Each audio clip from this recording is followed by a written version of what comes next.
جرمني د افغان عسکرو د روزنې ماموریت پای ته ورساوه. له افغانستان نه د خپلو سلګونو پوځیانو تر ایستلو وړاندې جرمني په افغانستان کې د دولتي عسکرو د روزنې ماموریت پای ته ورساوه.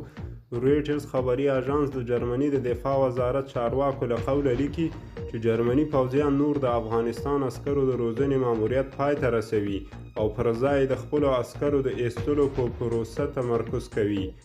جرمني په افغانستان کې 1100 تنه عسکر لري او په تیرو 2 لسیزو کې 100,000 عسکر په دوراني ډول د افغانستان جګړې ته رالیږلي چې له دې ډلې 950 تنو په افغانستان کې ژوند بایللی دی. د سرچینې په حواله جرمني عسکر اوس د بلخ ولایت په مرکز مزار شریف کې واقع خپل امنیتي مرکزونو ته راټول شوي تر څو له همدې ځایه د خپل تګ پروسه تنظیم کړي او په عین حال کې د طالبانو د بریدونو د مخنیوي لپاره تدابیر نیول شوی.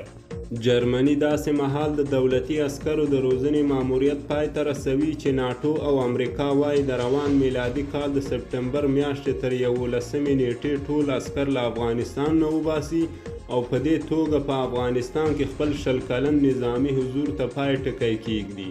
تیره ورځ د جرمني د بهرنیو چارو وزیر هایکو ماس هم په یو ناڅاپي سفر افغانستان ته راغلی و او دلته یې له حکومت مشر اشرف غني او د پخلاینې عالی شورا له رئیس عبدالله سره لیدلي وو.